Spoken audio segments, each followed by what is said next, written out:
আমরা এখন এই ঋষিকেশের এই যে রামঝুলার পাশে আগেই একটু এখান থেকে ঘাট থেকে আমরা এই বোটে করে গঙ্গা পার হব। তারপরে ওই দিকটায় গিয়ে ওখান থেকে অটোতে করে যাব ত্রিবেণী সঙ্গম। তো সেই জন্য আমরা এখন বোটের দিকেই যাচ্ছি। বোটে আমাদের এক একজনের লেগেছে 40 টাকা করে ভাড়া। আপনারাও যদি ঋষিকেশে এসে থাকেন তাহলে অবশ্যই কিন্তু ত্রিবেণী সঙ্গম থেকে ঘুরে আসবেন। আমরা যাবার পথে বোটে যাচ্ছি গঙ্গা পার হয়ে, আসার সময় রামঝুলা হেঁটে পার হয়ে আবার আসব। আর গঙ্গার ওপার থেকে তো অটোতেই যাওয়া আসা করা যায় ত্রিবেণী সঙ্গম। বোটে করে এই গঙ্গা পার হওয়াটা কিন্তু খুব সুন্দর একটা অভিজ্ঞতা। আজ আমরা বিকালবেলা এখন যাচ্ছি ত্রিবেণী সঙ্গমে। এই সময়টা খুব ভালো লাগছে, ওয়েদার এমনিই খুব সুন্দর রয়েছে এখন।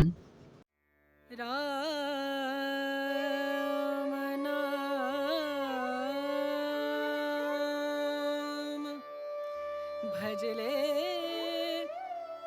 राम नाम सुख धाम, भजले राम नाम सुख धाम, भजले राम नाम सुख धाम।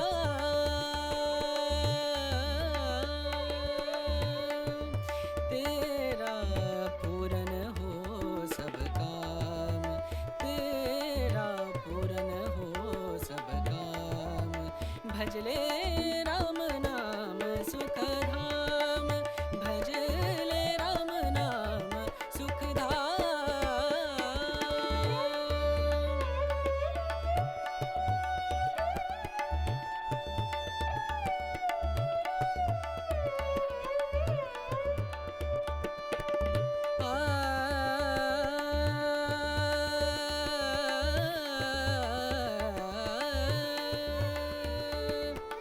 संत समागम, संत समागम, संत समागम, संत समागम करे निरंतर, संत समागम करे निरंतर, जग से हो उपरात, जग से हो उपरात, ब्रह्मानंद परम पद पावे, ब्रह्मानंद ब्रह्मानंद परम पद पावे, मन होवे निष्काम, मनवा मन होवे निष्काम, भजले राम नाम सुख धाम, भजले राम नाम सुख धाम, भजले राम नाम सुख धाम, राम नाम सुख, राम नाम सुख, राम नाम सुख धाम।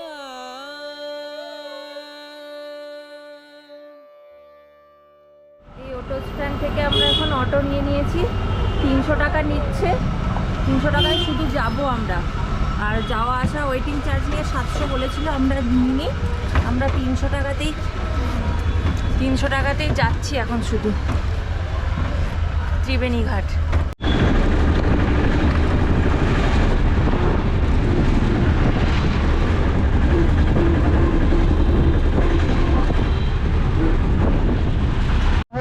प्रॉब्लम नहीं होता है? रात में जाकर पढ़ोगे? क्या नाम है तुम्हारा? गंगा। वाह। উত্তরাখণ্ডের ঋষিকেশের বৃহত্তম ও সবচেয়ে পবিত্র ঘাট হলো এই ত্রিবেণী ঘাট, যা গঙ্গা, যমুনা ও সরস্বতী নদীর সঙ্গমস্থল। এটি একটি বিখ্যাত তীর্থস্থান। এখানে সন্ধ্যা আরতিও হয়ে থাকে, তবে আমরা তা দেখিনি। গঙ্গা ও যমুনা এই দুটি নদী দেখা গেলেও সরস্বতী নদীটি নিচ দিয়ে বয়ে যাচ্ছে এমনই জানা যায়।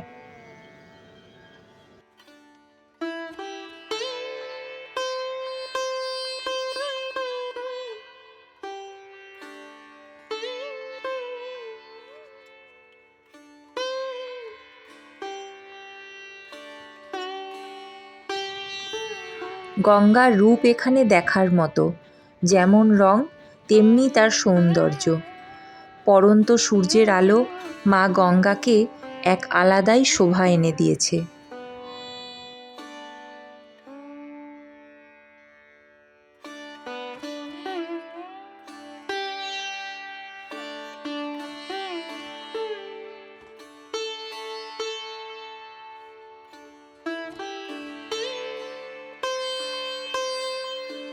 এই হচ্ছে ত্রিবেণী সঙ্গম। আমরা এই ত্রিবেণী সঙ্গমেই দাঁড়িয়ে রয়েছি। গঙ্গা, যমুনা, সরস্বতী এই 3 নদীর এখানে মিলনস্থল। এখানে অনেক রকমের কথিত কথা রয়েছে। কেউ বলছেন যে কৃষ্ণের যখন পায়ে তীর লেগেছিল, ব্যাদ যখন তীর মেরেছিলেন, তারপরে উনি এখানে বিশ্রামে এসেছিলেন। আরও কথিত রয়েছে যখন রাবণকে হত্যা করেছিলেন, ব্রাহ্মণ হত্যার পাপ থেকে মুক্ত হবার জন্য তিনি এখানে এসে স্নান করেছিলেন। তো বিকালবেলা এখন সূর্য প্রায় অস্ত যাচ্ছে, আর আমরা এখন এসেছি ত্রিবেণী সঙ্গমে।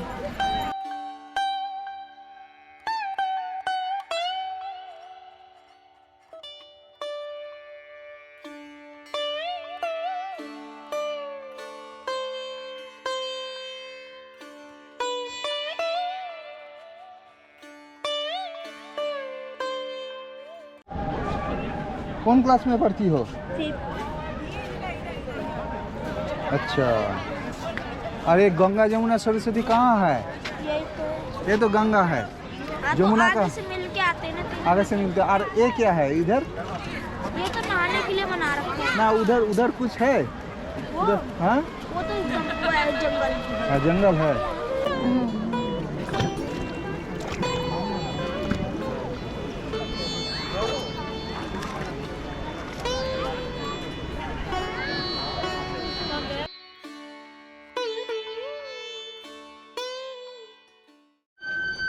এই বাঁশির সুর এই পরিবেশটাকে একটা আলাদাই মাত্রা এনে দিয়েছে। এরকম একটা জায়গায় এলে কারোর সঙ্গেই কথা বলতেও ইচ্ছে হয় না, শুধু নিজের সাথে কিছুটা সময় কাটানোর জন্য এখানে আসা খুব জরুরি।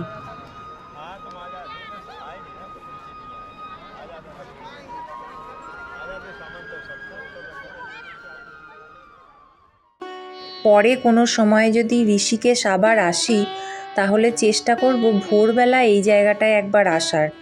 এই জায়গাটার প্রতি একটা আলাদা রকম ভালোবাসা রয়ে গেল, দেখা যাক।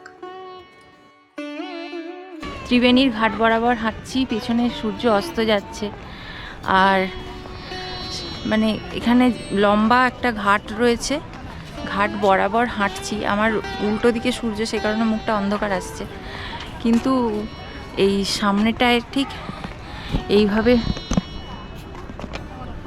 ঠিক এই রকম দৃশ্যটা।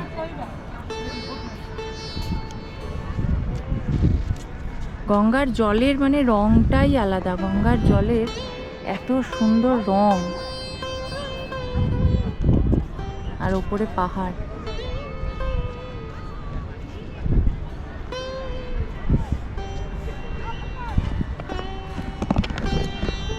অসাধারণ একটা জায়গা।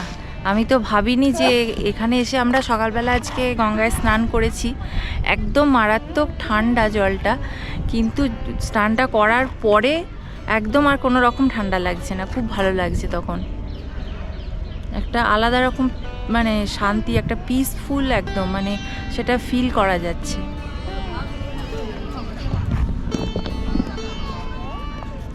এরকম লম্বা ঘাট বরাবর আমরা হাঁটছি। সত্যি এরকম জায়গায় এরকম ধ্যান জপ করার মতনই জায়গা, অসাধারণ লাগছে।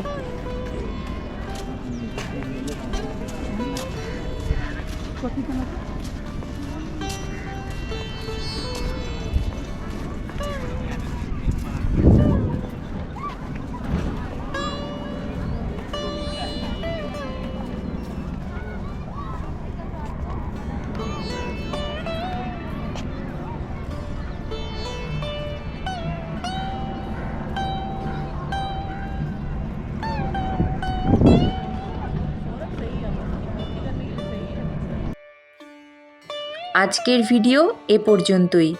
কেমন লাগলো অবশ্যই কমেন্ট করে জানান। যদি ভালো লাগে চ্যানেলটা অবশ্যই সাবস্ক্রাইব করবেন এবং একটি লাইক দিয়ে পাশে থাকবেন।